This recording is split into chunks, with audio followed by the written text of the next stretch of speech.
State Government thematic workshop on emerging technologies. I take this opportunity to thank Sri M.S. Rao, IAS President and CEO NEGD for giving us this opportunity to conduct this workshop. Now about the training program. This agenda for the workshop was arrived at after considerable amount of planning so that you can yield maximum benefit out of this training program. So all in all there will be about 6 sessions in the workshop. So some of them are knowledge sessions and some of them we are actually trying to showcase certain use cases. And then we will also be having a panel discussion wherein the panel will be discussing about few topics and you can also post certain queries. And we have compiled an interesting reading material. I am sure that will be beneficial for you. So I request you all to kindly take maximum benefit of this workshop. So we have, we hope that all the leading experts who will be conducting these 6 sessions will help you address all your queries on emerging technologies. And you will be able to take away some good learnings after this Monday workshop. Moving forward, as per our eco-friendly practice, I would request Shri MP Sethi to present the saplings to the dignitaries on the dais.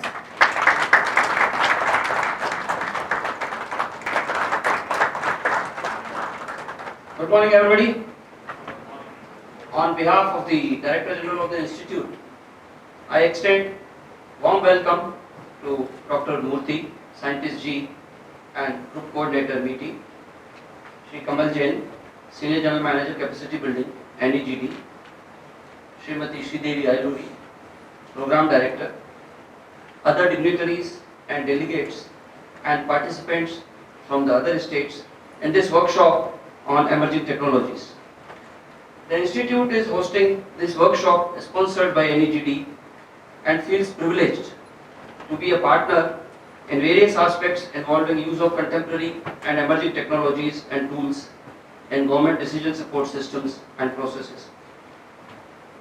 Dr. MCR HRD Institute of Telangana is an apex administrative training institute of Government of Telangana, organizing large number of training and capacity building programs related to performance enhancement and capacity cadre training programs of these government servants and public functionaries at various levels.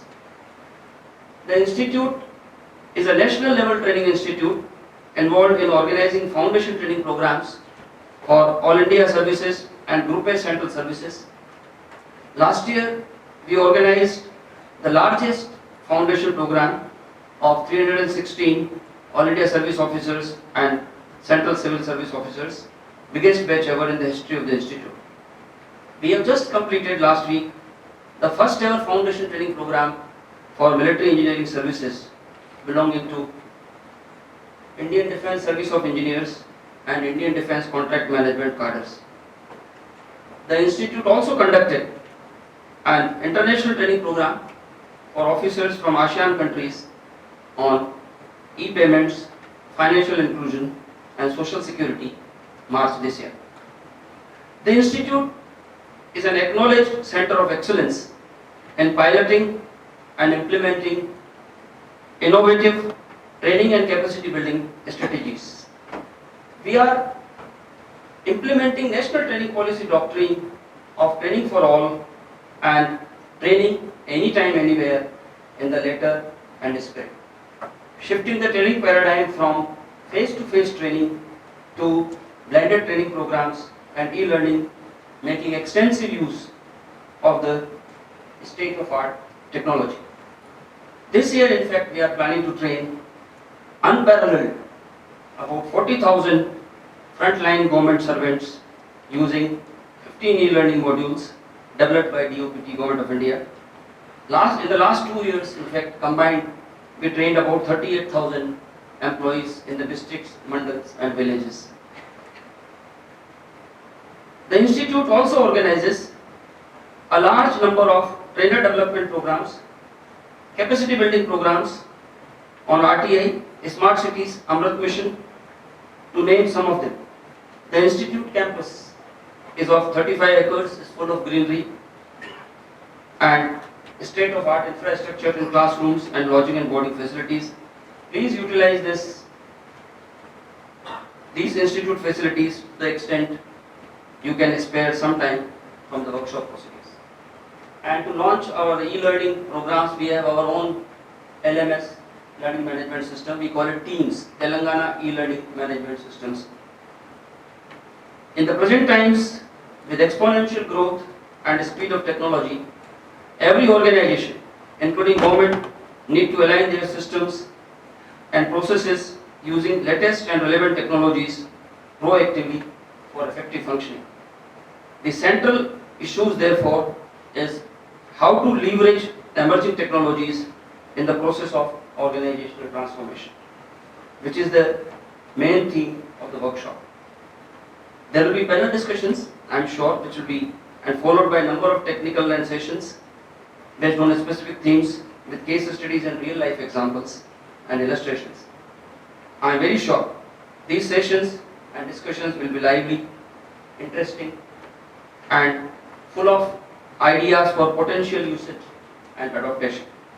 Wishing all the best for the proceedings of the workshop. Thank you. Thank you very much. Thank you, sir. Now I would like to invite Sri Kamal Jain to share his views with the audience. I take this opportunity to welcome you on behalf of National E-Governance Division and Ministry of Electronics and IT, Government of India. National E-Governance Division is an autonomous organization under Ministry of Electronics and IT, and we are responsible to support MIT for the program management of Digital India program. NEGD, apart from supporting Ministry in Digital India program, in the implementation of Digital India program, also carries some important initiatives like which are common service infrastructure initiatives like Umang, DigiLocker. JAME is something that has been initiated by NEGD. Apart from that, NEGD is responsible to support state and central line ministry in implementation of the digital initiative. We have our team of state e-governance mission members who are helping states, who are deputed to the state and helping state. We have few of our SAMT team members here also. They are helping state government in basically taking up their initiatives.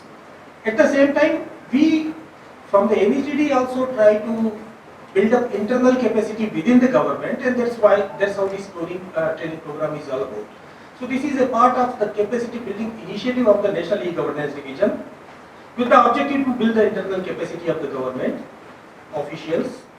We are doing this. This is the 22nd thematic workshop we are doing. Second on the emerging technology.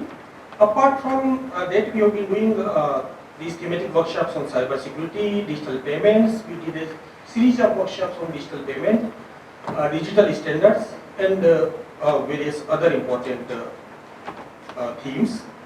Apart from that, we do role-based training program, which are like Chief Information Officer program, which is one of our brother program, focus at the higher level of officers who are in the leadership role at the state and central department.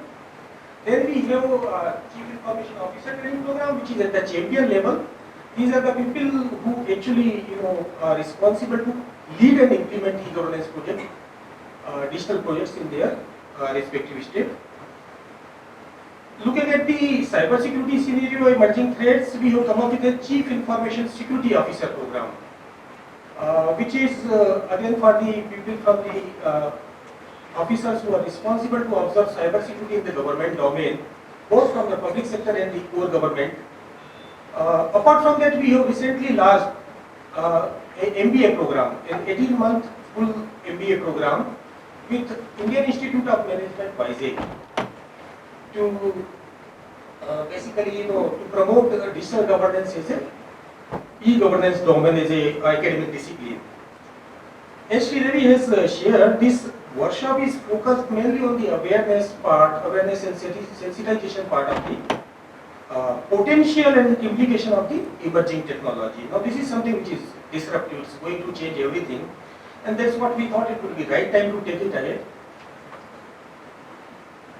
We also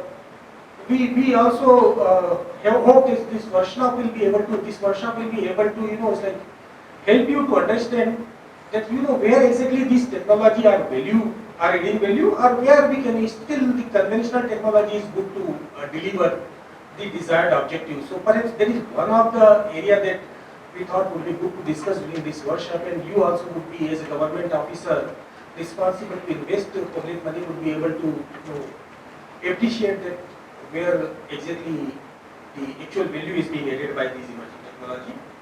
We are thankful to MCR HRD for organizing this workshop. Our proud training partner, we have our other training partners also, few of them are being represented. We have Mr. Rao from Punjab Academy, where we did a cyber security workshop.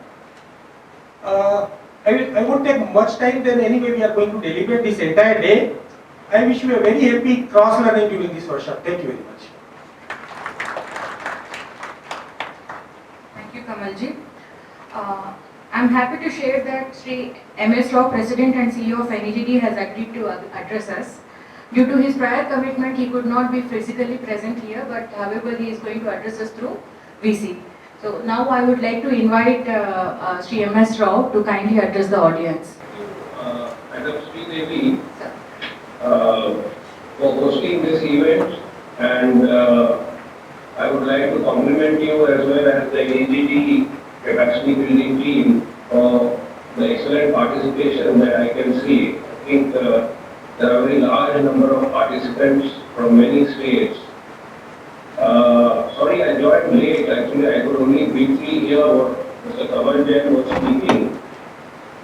But what I can see is that given the kind of demand that we have for workshops or training programs on emerging technologies, it reminds me of the Cyber Suraksha Bharat program that Kamal Jain was referring to, which is another program which has a very huge demand and has been very successfully implemented in a PPP model where MIT and NEGD have partnered with private companies and academic institutions to deliver this training program. And so we are working on a similar model for emerging technologies to have a more intensive program along the lines of the Cyber Suraksha Bharat program.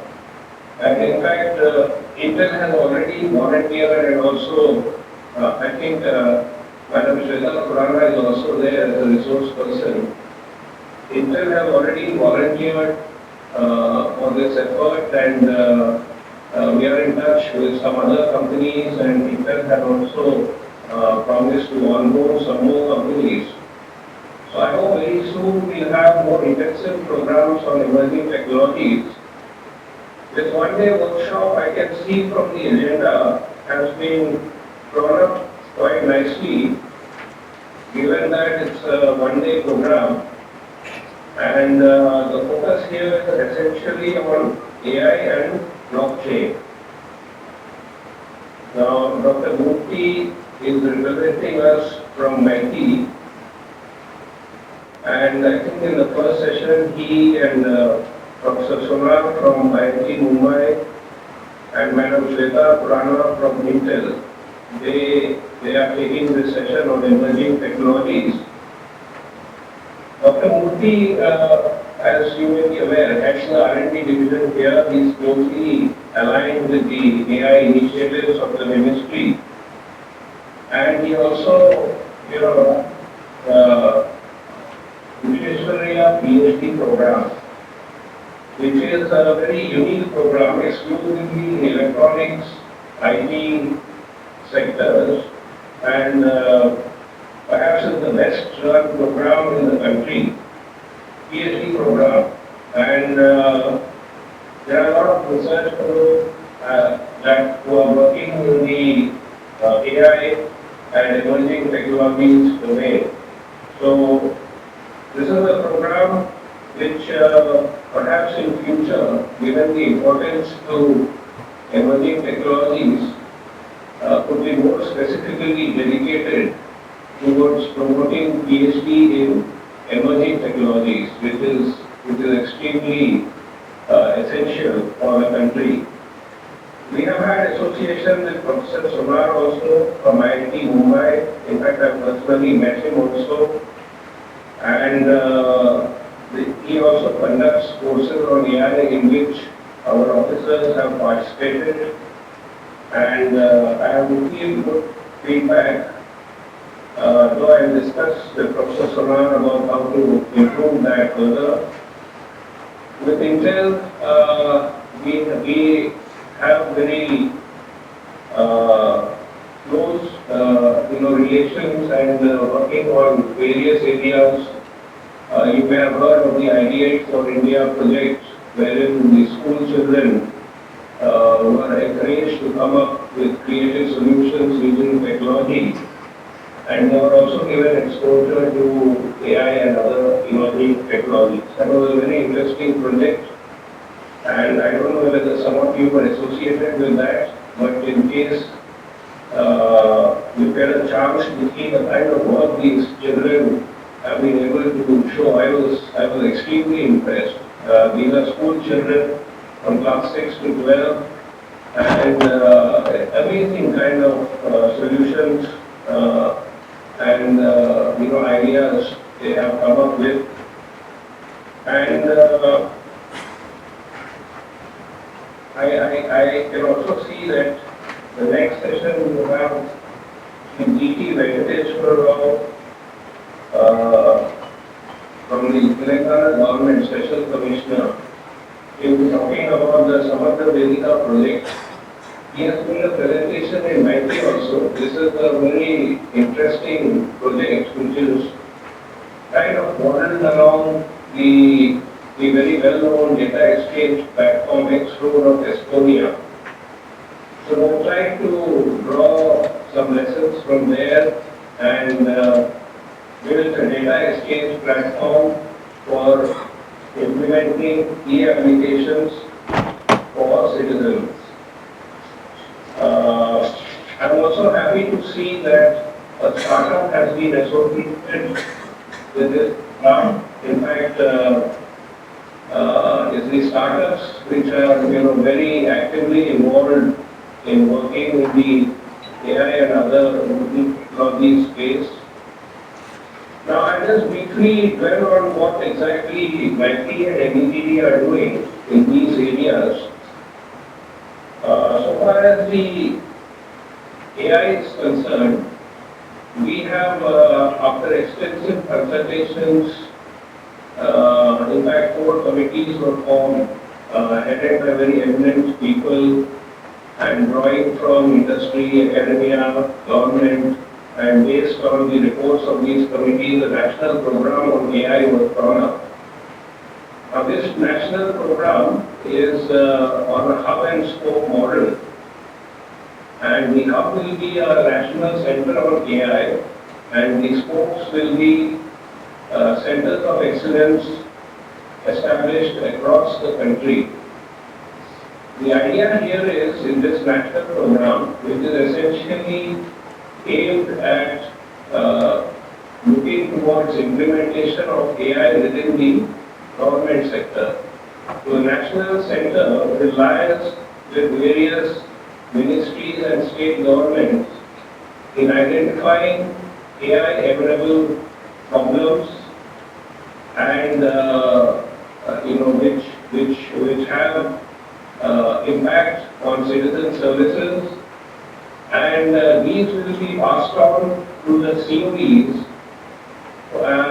who will in turn work with startups and industry to find the solutions and also assist the national center in the deployment of the solutions.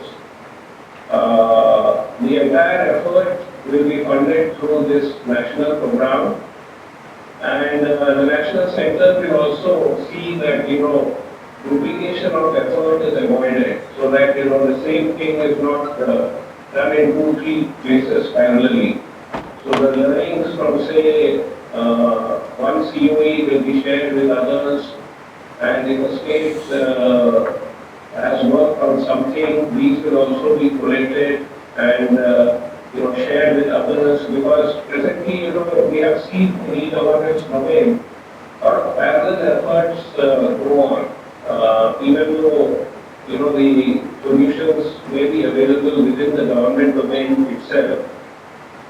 And this national center will obviously facilitate the data that is required for the startups and industry to be able to come up with these solutions. And there are 9 priority areas identified here. And the focus is basically on citizen-centric services, healthcare, agriculture, education, smart cities, transportation, energy, finance, natural language processing for Indian languages.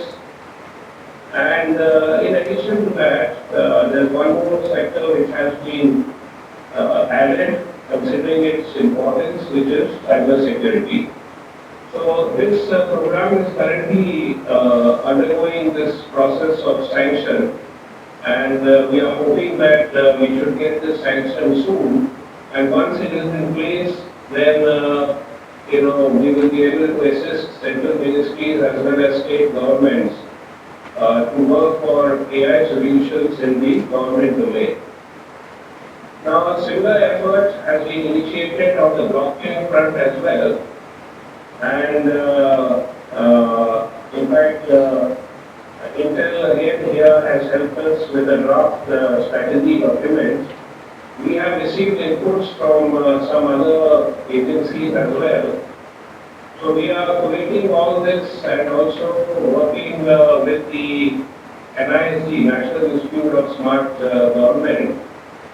And we will be going through extensive process of consultations which would involve the state governments as well. Of course, other stakeholders also, central government, industry, academia, etc. And within the next couple of months, we hope to finalize this national strategy, which will soon be followed by a national program, something similar to what we have done for the AI. And then the process of sanctions, so we expect that this also should be in place soon. At least we are targeting that we must get this also through within this financial year. Another parallel development that is happening and about which some of you may be aware, considering that it's basically the startups which are very actively engaged in the AI and emerging technologies domain. The Type 2 program, Technology Incubation and Development of Entrepreneurs, Type 2 program has been launched recently. This was preceded by Type 1 program, and Type 2 is an improvement of that. So under this Type 2 program, 51 incubators will be set up in mostly institutes of higher learning and R&D organizations. And 2,000 startups are expected to be supported through these incubation centers under this program. And this program again gives emphasis on emerging technologies. Perhaps I forgot to mention, even in the national program on AI, the centers of excellence which are being set up will be set up in partnership with industry as well as academia. So this is another very major initiative which the MIT has taken, the Type 2 program, and along with this, MIT Startup Hub has been launched, which is presently being populated, but ultimately the aim is to have a portal which would provide all kinds of support services to the startups working in the IT domain. So broadly, as of now, these are the areas in which we are working. And one of the challenges that I see is actually technology is moving very fast, and the government processes and procedures, need perhaps to be re-engineered and streamlined so that we are able to draw our programs and implement them as rapidly as the technology is coming into place.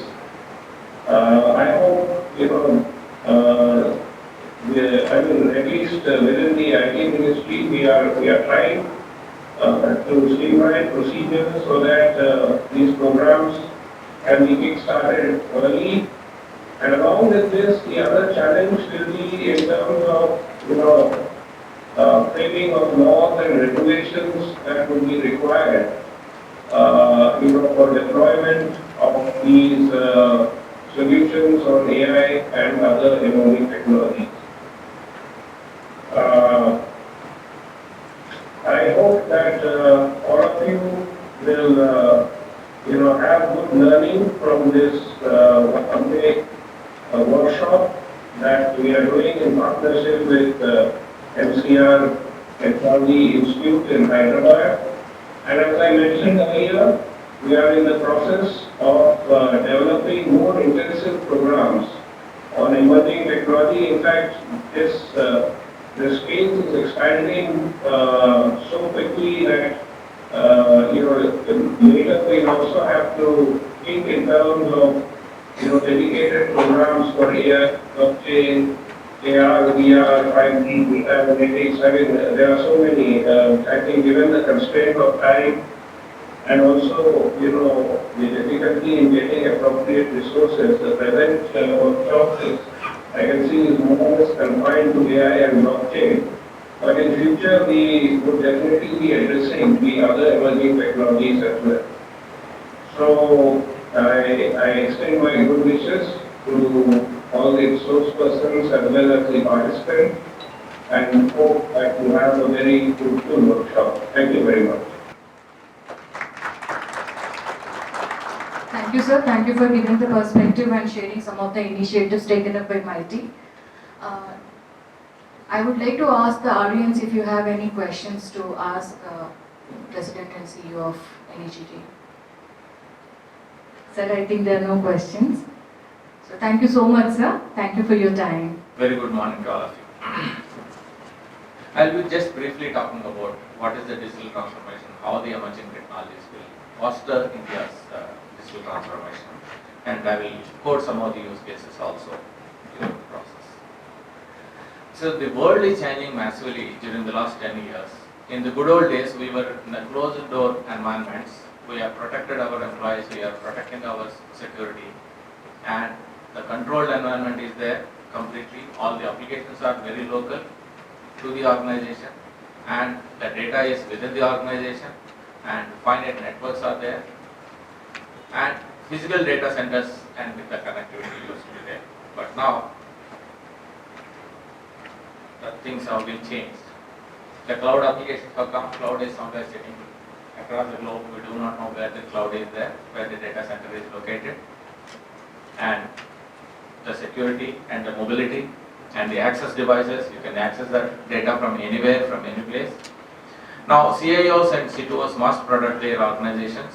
So global complexity is there. We have connectivity to our own entire ecosystem is there.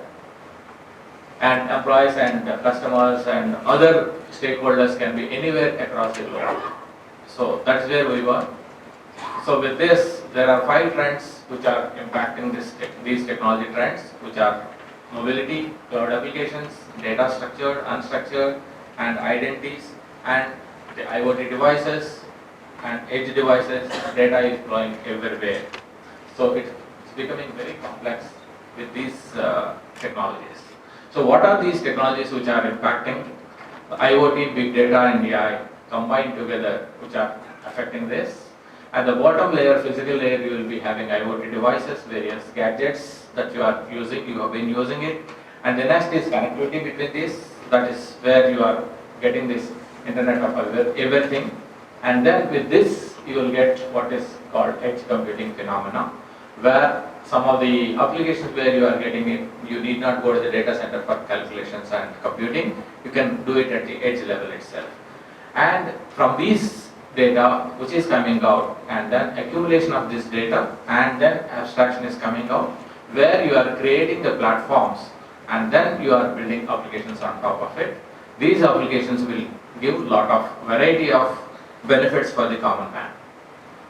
So if you see the last 3 years, because of these technological disruptions, Internet is moving very fast. Every 1 minute you are using millions of operations are being held in various applications.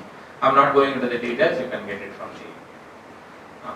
So because of this, annual growth in the digital adoption is also increasing, and at the rate of almost 10% our annual year-on-year basis, the growth is on this in the digital adoption. So what is the impact of digital transformation?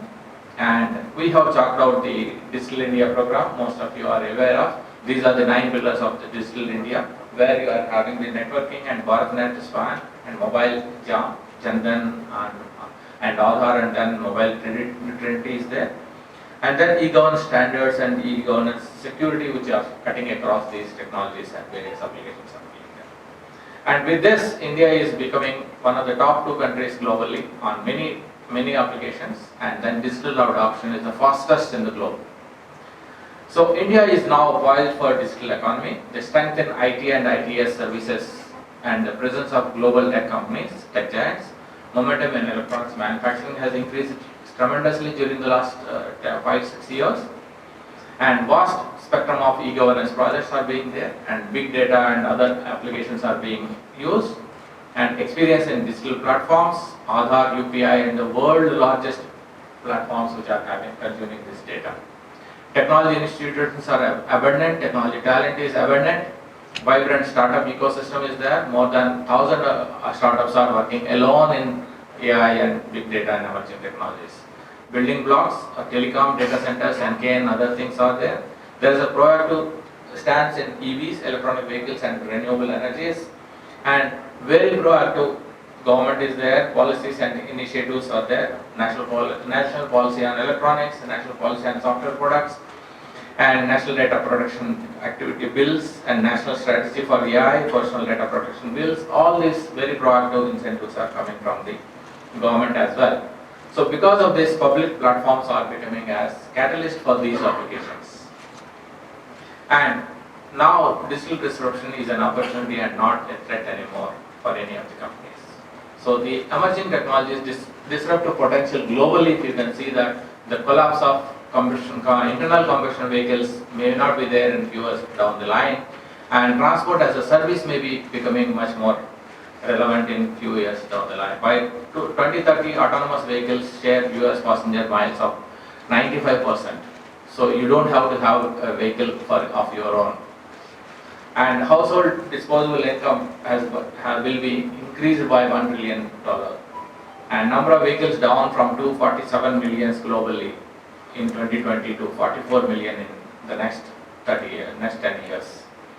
So in the Zero Marginal Cost Society, the book written by Jeremy Rifkin highlights emerging IoT to lead era of nearly free goods services. The goods and services will be free. Most of you are aware of. You don't have to go to the restaurant, you don't have to go to the bank, you don't have to go any of the government organizations, most of the cases, and then stand in the queues. All these services will be available at your doorsteps. So next industrial revolution due to next generation communication, energy and mobility, these are the important activities.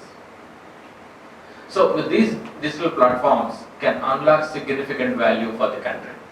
So you have already seen this India Stack ecosystem, and the GST, MCA is generating a lot of data. And JAM is a full stack open source is already there.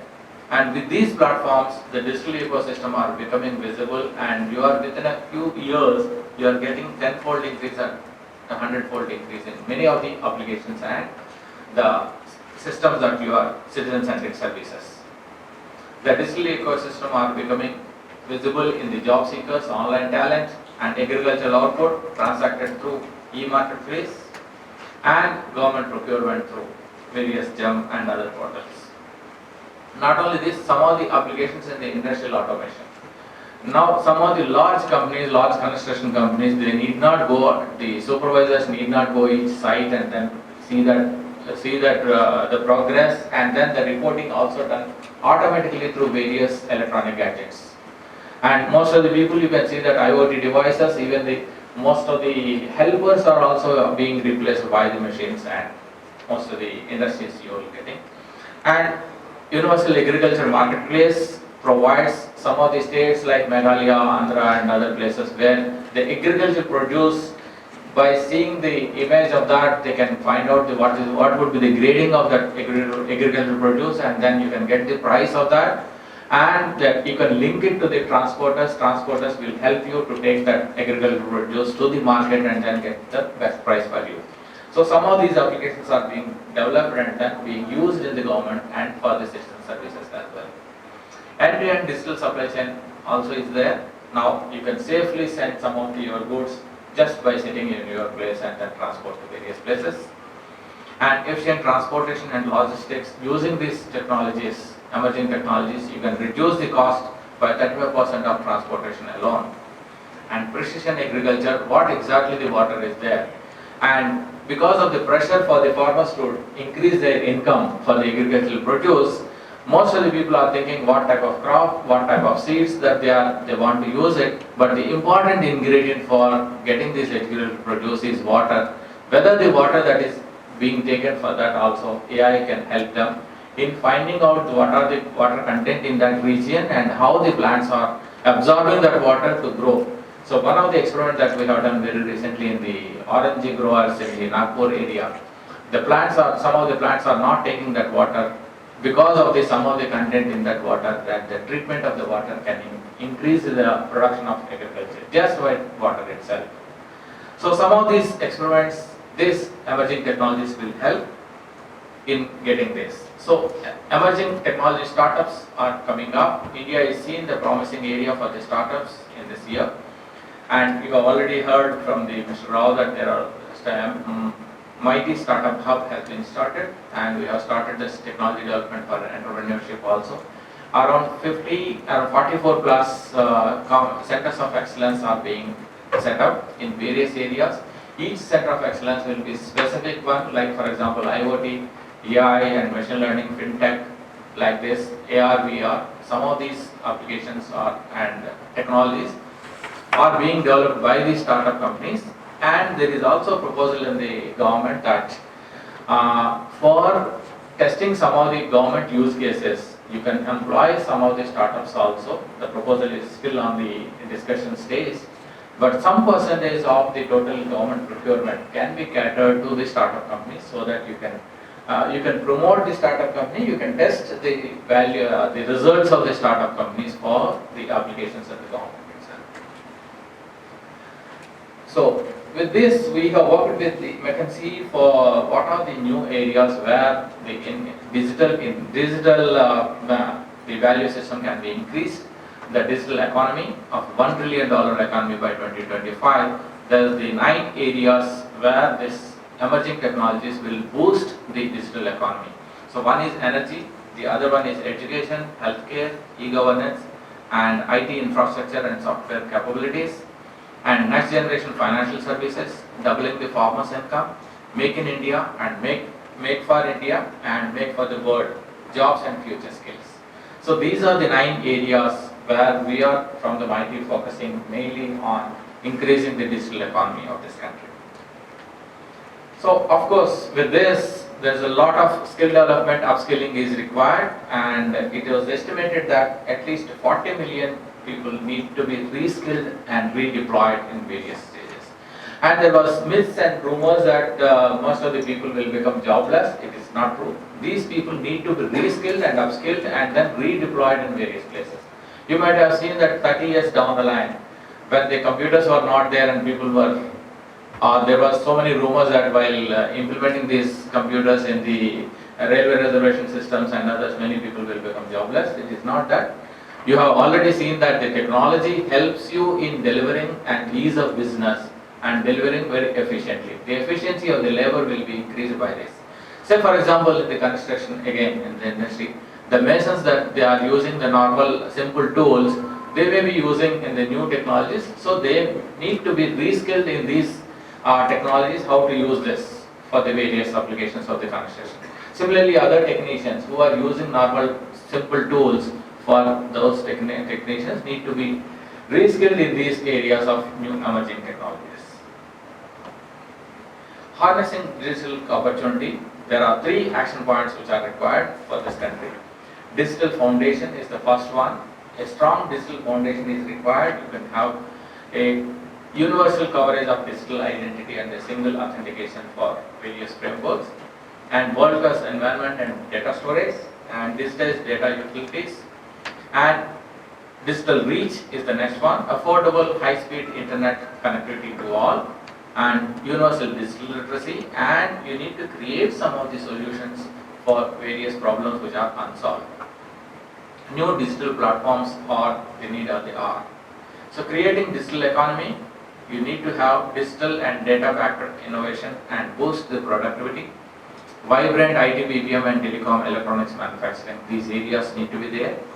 And India is a digital factory for the world. So global leader and in digital identity and open public platforms and data utilities. Hub of innovation, FinTech, EduTech and other various areas, domains. A data analytic engine for the world we need to produce. We have the capability. So with this, we need to create platforms in these areas immediately. One is the Future Skills platform, which you might have heard about already. NASSCOM and MIT have signed an MOU, and the Future Skills platform has been announced already. National Digital Health Mission, you might have seen the blueprint of the National Ayushman Bhavan and National Healthcare System, the blueprint, which has very recently announced in April, in May. Integrated multimodal logistics platform to reduce logistics costs, to reduce this, and leveraging GSTN platform to alleviate credit gaps of this. Agricultural platform to address farmers' need to input and optimization of farming practices. Talent marketplace, National Digital Document Exchange, National Education platform, and urban governance platform, land records platform. So these are the platforms we need to create it. And with these things, the idea is to transform some common man's life, and whether he wants to go to the mandi for his agricultural produce, or whether he wants to open a bank account for his transactions, or he will want to get some subsidies from the government, or from his services and the post offices for getting his whatever the subsidy that he wants to get, or provide some of the service deliveries, or for his children education. All these things, platforms will help him better. So thank you very much. Any questions? Sorry, within the short time I could cover entire gamut of some of the activities, but I could not cover. Still a lot of things are there which I did not cover most of it. Yeah. Thank you. Any questions, please? Okay. Thanks a lot. Sir, Yeah. so this is Raj Supan, sir, Deputy Yeah. Director, Resolution Accounts from Guntur. Okay. Previously worked as also Project Director at Vama, sir. So I have seen many rural development programs which have been implemented in the district from all the departments, like including the agriculture department. Thing is that the great thing is that many apps have been introduced, so like e-crop system, like even for the agriculture also, you can get one app. In that app also you can find the diseases also, like. Yeah. So all these initiatives are great, are wonderful. But thing is that one challenging issue is the major challenging issue, like networking. Yeah. So that's good. So That's- that is the one of the important challenging issues, like that. No? So this is what I observed, sir. Yeah, that's very important. Yes, networking is very important. So that is why aggregation is being taken place in various places, where these apps are coming into the app stores, or some of the MIT startup hub that we have set up, or the center of excellences where all the startups sit together in one place, and then they can negotiate with various business entities. See, gone are the days where earlier 20 years ago, where somebody is working on software development, or somebody is working on networking, somebody is good at infrastructure. So they are doing their businesses. Now everybody wants a complete ecosystem of solutions. You need to have some device people, you need to have some infrastructure people, you need to have some vendors who can provide you the applications, and vendors who can give you the data analytics, and then combining all these things provide services. So that is required in today's system. So you need to create an ecosystem for all these things. Yeah. Any more? Yeah. Good morning, sir. My name is Santosh Talagatti from Kerala. So you spoke about excellent centers. Yeah, centers of excellence. Centers of excellence. Yeah. So how these center of excellence can bring good practices as well? Because you spoke about the different areas, including education, agriculture, so many Yeah. other areas are there. And while working in the state, we noticed that every department wants some innovative ideas, and they try on their own. And as part of innovation, so can we bring the best practices across India as in the first phase? See, that is the main idea of creating the center of excellence. So, for example, in Bangalore, the NASCOM has set up with mighty support. NASCOM has set up center of excellence in IoT. Yeah. So, where there is 27 startup companies are there, so all working in different areas. Okay. So, there is the center of excellence, the manager who are managing this center of excellence, that is NASCOM in this case. Yeah. They provide complete entrepreneur skill development, and then they provide all the mentoring mechanism for them. So, and they also connect with they create lot of use cases in the government or in the public sector or in the industry. They connect these startups to those people who want to develop those use cases. So that is it. That is how it is being shaped. So are these So there are around 40 plus center of excellence planned across the country in various areas and various regions of this country. So these Yeah. all four are functioning now? Yeah, there are many of them are functioning. They are Bangalore is functioning, Gandhinagar is already open, Gurgaon is already open. So and Hyderabad is also there, and this one here we are in Hyderabad already started. They can So, be so some of accessed. the skill, yes, you can access some of them. And last week itself we have launched the Hyderabad FinTech Forum. Most of you are aware of that. So along with the support from the government of Telangana and T-Hub. So here in IIIT campus you have T-Hub where it houses many of the startup companies, and that T-Hub centers will connect to the government or connect to the industry for various applications and use cases. Thank you, sir.